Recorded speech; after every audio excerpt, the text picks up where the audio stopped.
Olá, bom dia, turma 231, Colégio Senhor Bom Jesus. Hoje é dia 24, correto? Dia 24 de julho. Estamos indo aí para o final da semana, estamos na última semana do mês de julho e vamos também iniciar um novo momento da história, né, que a gente está trabalhando, que é o período do populismo, né, do liberalismo, República Liberal Populista no Brasil. E aí a gente vai tentar entender, bom dia, Ana, a gente vai tentar entender um pouco, a gente já começou a organizar, né, os nossos estudos aí. Deixa eu dar bom dia aqui. Isso, Thiago, é isso aí. Bom dia, uma pedrada, começamos com rock and roll hoje aí, né? Então, assim, ó, a gente começa hoje falando sobre essa política liberal, populista, né? E começamos com o primeiro governo. Então, vamos recapitular algumas coisas aí que a gente já viu e vamos ver o que a gente vai trabalhar hoje. Basicamente, hoje a gente vai trabalhar o governo do Eurico Gaspar Dutra e também o governo de Getúlio Vargas, o retorno de Vargas ao poder. Né? Bom, a gente organizou na aula passada o que significava o populismo para a América Latina, o que ele significou, onde ele ocorreu na Argentina, ele ocorreu no México e no Brasil, né, com o Getúlio Vargas. A gente viu as características desse populismo. Então, Vargas constrói a sua imagem a partir de anos de trabalho, de concessão entre uma camada social e outra, né? Fazia concessões, ele era o pai dos pobres, mas também, não esqueçam, a mãe dos ricos, né?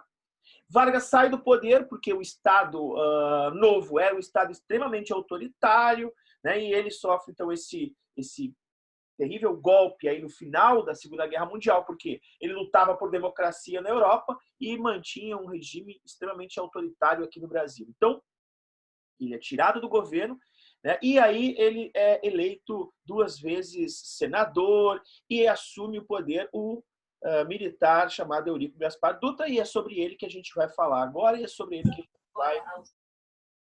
que a gente vai discutir os nossos temas, né? Vamos lá, então. O Eurico Gaspar Dutra, ele é eleito, né, por uma junção aí do PSD e do PTB, né? Ele, então, vai na primeira medida, proibir jogos de azar, né? E como uma medida extremamente antipática para o povo, mas era uma medida importante porque, de certa maneira, havia lavagem de dinheiro com jogo de azar. Você sabe o que é jogo de azar, né? Cassino, jogo de azar, tipo, jogo do bicho, é proibido no Brasil. Jogos oficiais são os da Loteria Federal, né? E alguns outros, como, por exemplo, a gente tem aquele Trilegal, que também é um jogo que está legalizado. Mas aí alguém pode estar se perguntando, nossa, mas como é que tem jogo do bicho aqui na esquina? Que eu vou aqui, ó, no Amigos do Rei, aqui no Botecão, e faço, jogo sempre ali, eu jogo na cobra, né?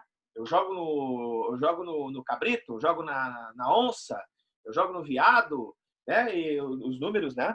Aí, bom, se existe jogo do bicho perto da casa de vocês, é ilegal, tá? É ilegal. No Brasil é ilegal.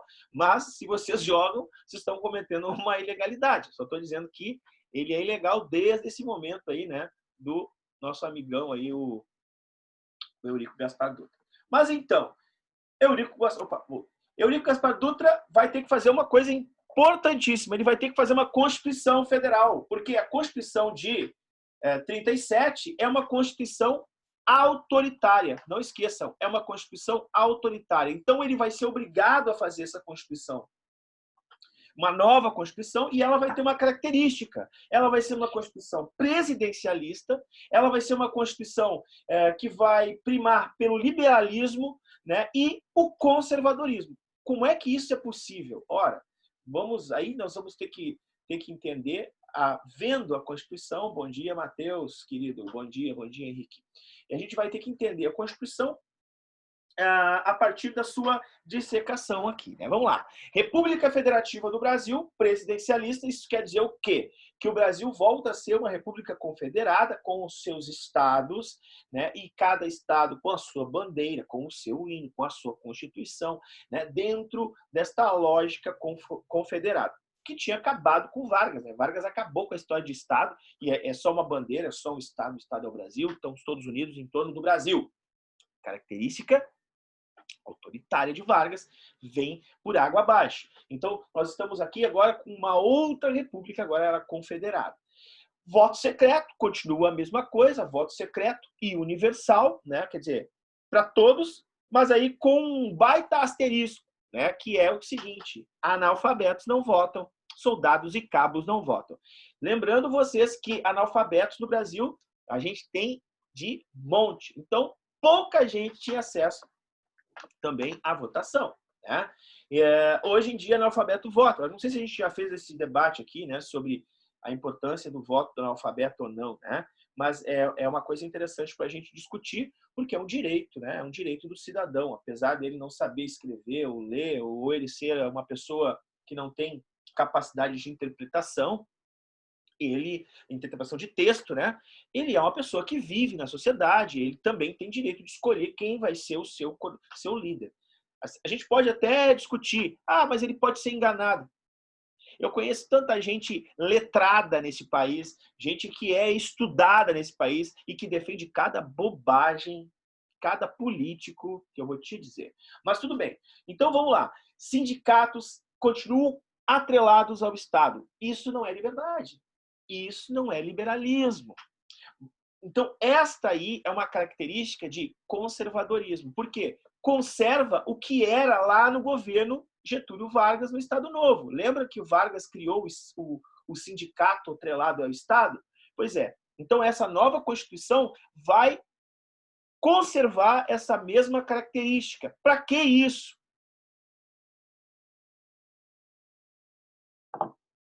Isso justamente para que evite-se o quê? Se evite a manifestação popular, se evite a concentração, né, de ideias que vão contra o governo, né? Se evite greves, porque a greve era vista como coisa de esquerda. E aí eu quero que vocês entendam o seguinte: esse contexto histórico, aí pega, por favor, a tua caneta, puxa uma seta para o lado e coloca assim, ó: liberalismo populista no Brasil, República Liberal Populista no Brasil, hífen, escreva, Guerra Fria. Nós estamos dentro de um contexto da Guerra Fria. E o que é a Guerra Fria? A gente discutiu isso quando terminamos a Segunda Guerra Mundial. Iniciaria um contexto, vocês já estudaram isso lá no 9º ano, vocês vão ver um contexto onde o mundo está bipolarizado. Existem dois polos. Depois da Segunda Guerra, quando o nazismo perdeu força, e vejam o que eu disse, ele perdeu força, porque até hoje existe gente que defenda nazifascismo. Ele perdeu força enquanto ideologia de que organizasse um Estado, que organizasse a economia. Ficaram apenas duas forças, uma que era capitalista, e essa é liderada pelos Estados americanos, o Estado dos Estados Unidos da América, né? E a outra socialista, que é liderada pela União das Repúblicas Socialistas Soviéticas. Então, essas duas forças vão disputar os países, né, os eixos, os blocos econômicos como um grande jogo estratégico, e o Brasil, por ter participado da guerra ao lado dos aliados, ao lado dos dois, né, tanto o socialismo como o capitalismo, ele opta por ficar ao lado dos Estados Unidos, então se alinha ao pensamento liberal. Então aqui nós vamos ver que o sindicato, que é um movimento de trabalhadores, aliás, porque sindicato em russo quer dizer o quê? Soviete, né? Então, ele vai ser visto com maus olhos pelo poder público, pela administração pública alinhada ao capitalismo norte-americano. O mandato presidencial é de 5 anos e a gente tem liberdade partidária. Tela azul, né, do Windows para ti, porque liberdade partidária como? E aí nós vamos ver o seguinte: alinhamento internacional com os Estados Unidos, Guerra Fria, rompimento com a Rússia, tem um partido, e a gente falou dele, é o partido mais antigo do Brasil, PCB, ele surge lá em 1922, ele vai ser cancelado. Por quê? porque ele é comunista. E o Brasil persegue o comunismo, assim como os Estados Unidos também. Logo, este partido vai ser colocado na clandestinidade. Ele não deixa de existir, mas ele fica na clandestinidade, né? Os movimentos ficam, então, no subterrâneo do mundo político no Brasil. E essa liberdade partidária, então, tem um ponto imenso de interrogação, porque não é tão livre assim. Agora, falando de liberdade econômica, a gente vai ver o quê? Uma forma avassaladora da economia brasileira ser desmontada neste momento histórico. Do que eu estou falando? As facilidades com que o Brasil vai permitir que as mercadorias americanas entrem aqui no país vão levar à bancarrota. O que significa isso? Vão levar à quebradeira das empresas brasileiras. Tá? E a gente vai entender o porquê isso. Não tem como eu, um empresário brasileiro, concorrer com uma empresa que não paga imposto, por exemplo, de importação e traz produtos importados para cá que vão circular no mercado livremente e concorrer com os meus produtos. Então, queridos, o que eu quero dizer para vocês é que essas facilidades, e aí nós vamos ter a entrada de muitos produtos americanos, produtos baseados no vinil, no plástico, aqui no Brasil, e esses produtos vão concorrer com os produtos nacionais, vão esgotar as nossas reservas financeiras, e aí a reserva financeira é uma coisa importantíssima na vida de qualquer um. Quanto mais um país. Então vejam bem.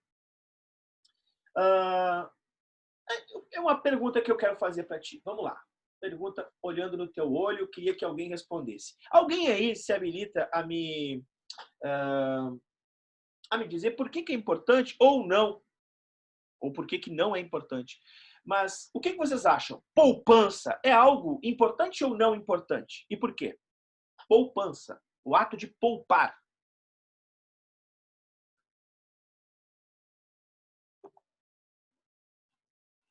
E aí? Eu acho que sim, Sor. Por quê? Porque, tipo, é bom ter um dinheiro guardado se tu precisar no futuro, numa emergência, alguma coisa assim. Para uma emergência, para o futuro, legal. Uma coisa para que a gente se previna, né? Um dinheiro que sirva para que a gente possa se salvar. Mas, será que só para isso ou para outras coisas também? O que vocês acham? Eu acho que pode ser usado para outras coisas também, depende da pessoa. Uhum. Vamos falar de... dá um problema na tua casa aí e o Thiago coloca para segurança. Sim, para ter segurança. Ótimo, mas aí, sei lá, vocês estão aí em pleno funcionamento com essas chuvas todas que tem aí, cai a luz toda hora e tal, pum, queima a geladeira. E agora? Mandar arrumar a geladeira. Aí a gente vai mandar arrumar a geladeira. O cara vai vir pegar a geladeira, vai dizer, olha, eu vou ficar com a tua geladeira, eu vou pedir a peça de São Paulo e vem um negócio do motor e o motor e tal, vai custar 600 pila. Aí tu olha para aquela geladeira assim, tua mãe olha, teu pai olha para a geladeira e diz, olha, mas a nossa geladeira é muito pequena para nós, né? E ela já está com a gente já há 21 anos. Antes de tu nascer, Eduarda, nós temos a geladeira. Né? Antes de tu nascer, a gente já tinha essa geladeira. O que a gente faz? Vamos comprar uma geladeira nova, gente. Né? E outra, tá tão fácil para comprar geladeira hoje. A gente nem precisa ir na loja, porque nem tem loja, né? Tá tudo fechado. A gente entra na internet aqui, escolhe uma geladeira, solicita a geladeira, ela vem para nós. Né? Então a gente vai colocar a geladeira, daí pega uma que abre uma porta embaixo, a porta não sei o quê, pipipi, e a gente paga em 20 vezes. A geladeira custa R$ 1.500, vocês vão pagar em 20 vezes de 200 pila. Só um pouquinho. 20 vezes de 200 pila é muito mais que 1.500. Mas é 200 pila por mês, 200 pila a gente arranja. 100 pila da tua mãe, 100 pila meu por mês, tranquilo, a gente vai lá. E é uma geladeira, né? Só que aí é o seguinte, tu tá pagando 2 geladeiras. Qual é a vantagem de ter uma poupança, de ter um dinheiro? Tu pode comprar a geladeira barganhando o preço. que hoje está mais difícil de barganhar porque não tem loja aberta, né? Mas a gente pode chegar numa loja tranquilamente, né, com R$ 1.500 e dizer assim, ó, eu quero levar essa geladeira, mas eu quero levar à vista. Quanto ela custa à vista? O cara fala, mas custa 5% de desconto. Ah, tranquilo. 5% de 1.500, né? 70? Aí tu diz assim, ah, pois é. Então tá, eu vou dar uma olhada no outro. Não, mas quem sabe a gente, quando vê, tu negocia com o cara, em vez de pagar 1.500, tu paga 1.400. Tu paga 1.350. Ah, mas aí só ganha 150. Sim, mas tu prefere pagar menos 150 ou pagar uma geladeira a mais a prazo, né? Quer dizer, o ato de poupar nos garante segurança, nos garante tranquilidade, nos garante, né, preços menores, né, um custo menor de vida, o custo social menor, né? Isso estou falando no âmbito de um país. Nós temos um custo social menor. Hoje, por exemplo, o Brasil tem 300 bilhões de dólares no exterior, que é dele, que é do país. São poupanças, são reservas. Então, gastar R$ 600 com o trabalhador que não recebe porque não tem emprego, porque as empresas quebraram, fecharam, não é um favor que o Estado está fazendo. Não é um favor do Estado. Porque essas reservas que estão no exterior pertencem a nós, brasileiros. Não pertencem a nenhum partido político, não pertencem a nenhum político, pertencem ao povo brasileiro. Então é isso que tem que acontecer. Tá? Então por isso que existe uma pressão grande para que o governo libere para empresas esses financiamentos, libere para as pessoas que precisam comer esses financiamentos, né? Para micro e pequenas empresas que precisam se estabelecer, certo? Então, falando sobre poupança, é isso. Agora, o Brasil, ele vai torrar a sua poupança. Ele torra, ele acaba com a poupança. E acabar com a poupança é perder de barganhar. É se desesperar no processo de segurança social. Não tem. E por que ele perde essa poupança? Ele tem muitos custos, porque como entra muita mercadoria internacional, essa mercadoria internacional acaba quebrando a indústria nacional. Ah, mas aí, professor, a mercadoria internacional ela é melhor de melhor qualidade, então vale a pena consumir. Sim, mas se tu quebra a indústria nacional, e vejam, tem várias propagandas, né, na TV agora, atualmente, falando compre no seu bairro, compre da sua, né, a produção da sua cidade. Por quê? Porque as economias locais estão perdendo muito, porque elas geram emprego. Se elas geram emprego, as pessoas estão empregadas, elas recebem. E se elas recebem, elas consomem, elas podem manter a sua família. Então, vejam só, a retração da indústria nacional significa dizer que aumenta o número de pessoas desempregadas, aumenta o número de pessoas endividadas. E pessoas desempregadas e endividadas vão cometer delito, né? Ou seja, vão passar fome, vai aumentar a crise social, vai aumentar a crise de segurança, vai aumentar o índice de pessoas doentes, né? Quer dizer, tu tem toda uma carga negativa que vem a partir de uma retração da economia. Né? E é isso que nós estamos tentando evitar aqui no Brasil. Né? Que esse momento, que é um momento grave, gravíssimo, não só de saúde, mas também financeiro, que se agrave mais. Né? Então, nós vamos ter então um descontentamento dos trabalhadores. Nós temos um pleno momento histórico de completo descontentamento dos trabalhadores. E aí, o que o Estado vai fazer? Vai ter que intervir na economia. O Estado, que era tão liberal, vai ter que mexer na economia. Em 1948, o Eurico Gaspar Dutra vai ter que fazer um plano para desenvolvimento social, desenvolvimento econômico, para desenvolvimento de produção de eletricidade, para a indústria, chamado Plano SALT, que vai ser um fracasso. Não vai dar certo esse Plano SALT. Certo? E aí, o que acontece? A nossa economia a nossa inflação vai aumentando. E o que é inflação? Inflação é quando o meu dinheiro, que antes comprava muitas coisas, agora o mesmo dinheiro compra menos coisas, porque o dinheiro desvaloriza. Então, isso é inflação. Nós somos, vocês, né, principalmente vocês, eu já estou com meus 45 anos, mas vocês são uma geração que não viveram assim inflação. Inflação tinha quando eu era jovem. Quando eu era criança, nossa, a inflação ela batia a casa dos, sei lá, 1000% ao ano. É um negócio absurdo. Hoje dá 12% ao ano de inflação. Não é nada. Não é nada. Então, as mercadorias, o dinheiro não valia nada. É só perguntar para o teu pai, para tua mãe aí, né, sobre inflação, né, que foi na juventude deles, provavelmente. Então, o Brasil vai sofrer uma forte inflação, desvalorização dos salários, descontentamento social, isso tudo num governo que é liberal. E Vargas? Bom, Vargas está lá na fazenda dele, tranquilo, né? Fazendo chimarrão, comendo churrasco, senador, né? E lá no governo Vargas, mesmo sendo um governo autoritário, sendo um governo ditatorial, sendo um governo com censura, sendo um governo intransigente, que criou imprensa, departamento de imprensa e propaganda, mesmo com tudo isso, Vargas era lembrado como o pai dos pobres. Ele era lembrado como um nacionalista que desenvolvia indústria, um cara que queria o bem do povo. Vejam só como é forte essa pegada nacionalista de Vargas, esse populismo de Vargas. Então, em 1951, ele volta. Ele vai ser reeleito presidente da República em 51 e vai até 54 como presidente. E sai da política tragicamente. Ele entra com o apoio do PTB, que é o Partido do Trabalhador Brasileiro, né? E o PSP. Pai, o que é o PSP, hein?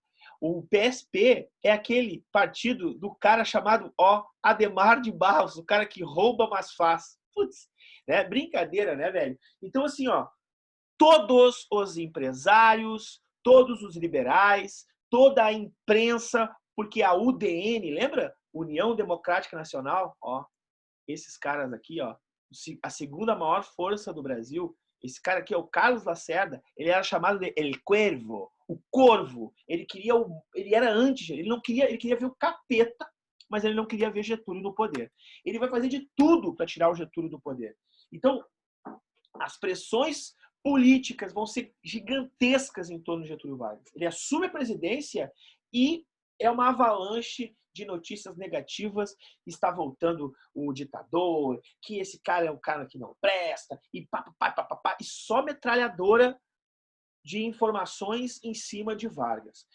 Crise política, crise econômica, falamos agora há pouco, né? Inflação alta, né? As pessoas descontentes, e Vargas tem uma grande ideia. Ele cria o Banco Nacional de Desenvolvimento, BNDE. Esse banco até hoje é importante no Brasil. É o banco mais importante para a indústria nacional. Crítica de quem? Estados Unidos. Como é que vocês criam um banco para financiar a empresa? Porque os Estados Unidos, como um bom liberal, acreditava que as empresas deveriam ser financiadas por elas mesmas. Porque é liberal. Então é particular, não tem que o Estado estar financiando. O Estado, então, ele é o grande provedor. Claro que isso tudo é pago, né? Eu te empresto um dinheiro, o BNDE empresta o dinheiro, e esse dinheiro é devolvido para ele com juros e correção. Só que os juros e correção deste banco é infimamente menor do que os juros americanos. Então, olha só, a roda capital voltaria a se desenvolver. Pensou Getúlio Vargas, investimento para a indústria nacional, gera emprego para a população com emprego consome e a economia vai se estabilizando. Essa ideia é uma ideia nacionalista e vai ser duramente criticada pelo liberalismo. E aí a gente tem os estudantes, sindicalistas, o PTB, todos os comunistas que antes estavam ali escondidos vão apoiar essa medida nacionalista de Vargas. E vão mais a fundo. Vão dizer que Vargas tem que criar uma empresa que os Estados Unidos está de olho, que é a empresa de petróleo, uma empresa de exploração de petróleo. E isso vai ser uma campanha fortíssima no governo Vargas. A campanha do petróleo é nosso. E Vargas cria a grande empresa, uma das maiores empresas, né, de extração de petróleo da América Latina,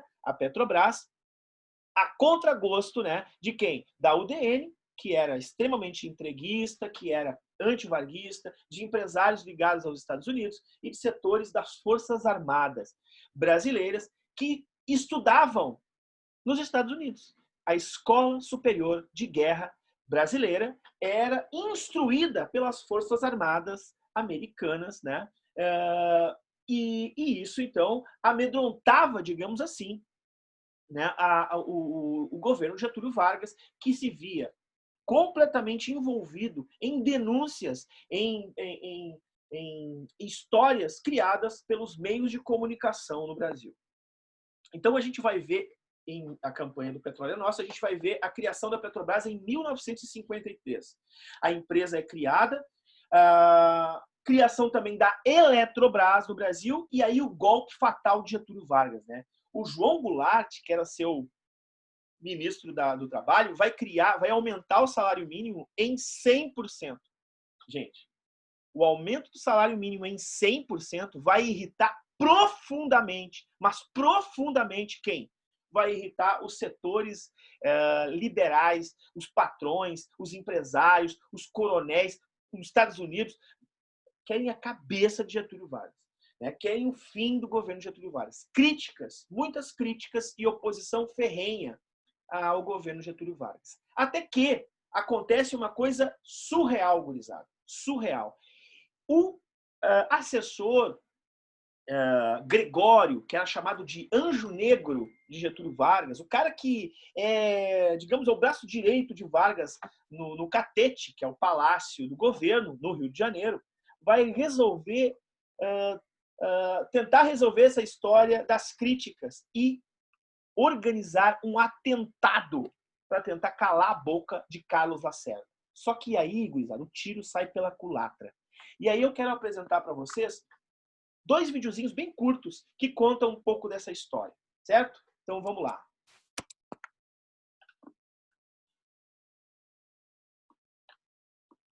Opa, esse aqui é o... Aqui, ó. Esse aqui é Carlos Lacerda. Essa é a história do Carlos Lacerda. Vamos nessa. Carlos Frederico Werneck de Lacerda foi jornalista, escritor e político brasileiro. Membro da UDN, União Democrática Nacional. Lacerda ganhou fama com sua coluna na Tribuna da Imprensa, do jornal Correio da Manhã, de onde foi afastado, mas conquistou os direitos sob o nome de sua coluna, fundando seu próprio jornal, Tribuna da Imprensa, de onde desferiu por anos os maiores ataques a Vargas e outros desafetos políticos e ideológicos. Comunista no início de sua carreira, seguindo os passos do pai e dos tios, mas logo abandonou o comunismo em favor de um ferrenho conservadorismo de veia liberal. Sua verve agressiva e aparência soturna lhe valeram o apelido de O Corvo, dado pelo concorrente e adversário Samuel Weiner, dono do jornal Última Hora e aliado de Vargas.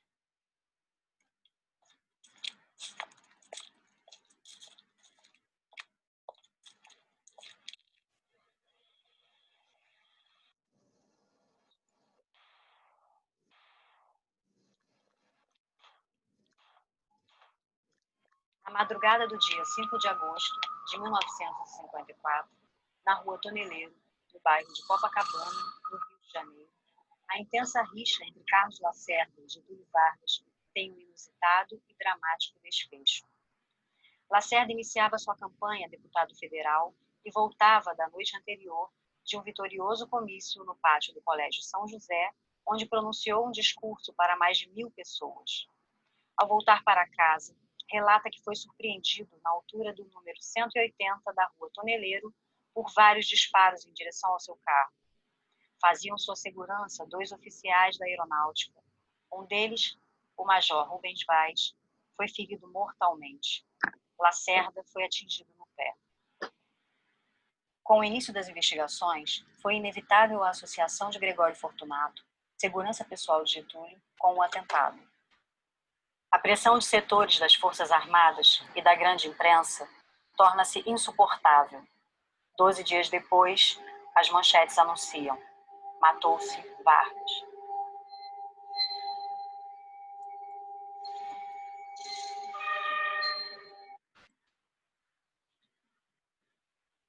Então, os 2 opa, homens a quem foi atribuído a morte.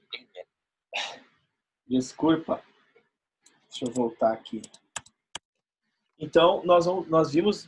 depois eu vou deixar esses vídeos, a referência deles lá na Iônica, e vou deixar também no nosso canal aqui no YouTube.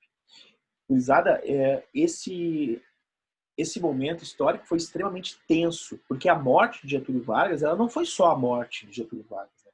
Getúlio Vargas, ele pensou a saída do governo.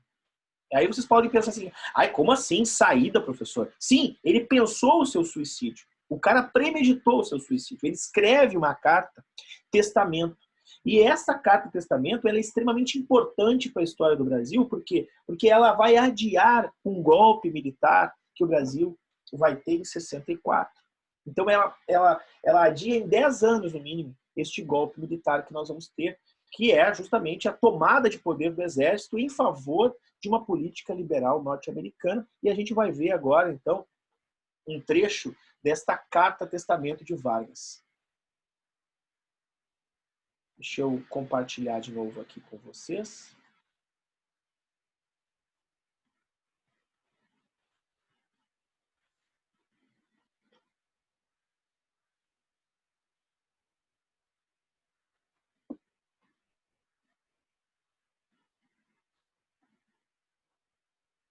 Mais uma vez, as forças e os interesses contra o povo coordenaram-se e novamente se desencadeiam sobre mim. Não me acusam, insultam, não me combatem, caluniam e não me dão direito de defesa. Precisam sufocar a minha voz e impedir a minha ação para que eu não continue a defender, como sempre defendi, o povo e principalmente os humildes. Sigo o destino que me é imposto. Depois de decênios de domínio e expoliação dos grupos econômicos e financeiros internacionais, fiz-me chefe de uma revolução e venci. Iniciei o trabalho de libertação e instaurei o regime de liberdade social. Tive de renunciar. Voltei ao governo nos braços do povo. A campanha subterrânea dos grupos internacionais aliou-se à dos grupos nacionais revoltados contra o regime de garantia do trabalho. A lei de lucros extraordinários foi detida no Congresso. Contra a justiça da revisão do salário mínimo se desencadearam os ódios.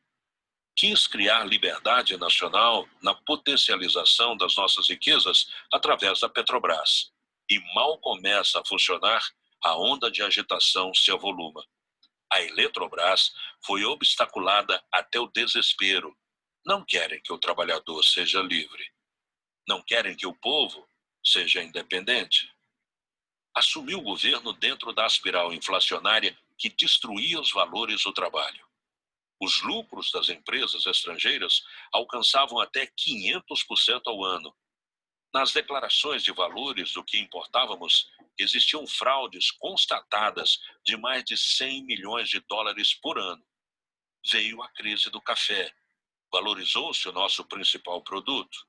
Tentamos defender seu preço e a resposta foi uma violenta pressão sobre a nossa economia, a ponto de sermos obrigados a ceder. Tenho lutado mês a mês, dia a dia, hora a hora, resistindo a uma pressão constante, incessante, tudo suportando em silêncio, tudo esquecendo, renunciando a mim mesmo para defender o povo, que agora se queda desamparado. Nada mais vos posso dar, a não ser meu sangue. Se as aves de rapina querem o sangue de alguém, querem continuar sugando o povo brasileiro, eu ofereço em holocausto a minha vida. Escolho este meio de estar sempre convosco. Quando vos humilharem, sentireis minha alma sofrendo ao vosso lado. Quando a fome bater à vossa porta, sentireis em vosso peito a energia para a luta por vós e por vossos filhos. Quando vos vilipendiarem, sentireis no pensamento a força para a reação. Meu sacrifício vos manterá unidos e meu nome será a vossa bandeira de luta. Cada gota de meu sangue será uma chama imortal na vossa consciência e manterá a vibração sagrada para a resistência. Ao ódio, respondo com o perdão. E aos que pensam que me derrotaram, respondo com a minha vitória. Era escravo do povo, e hoje me liberto para a vida eterna. Mas esse povo de quem fui escravo, não mais será escravo de ninguém.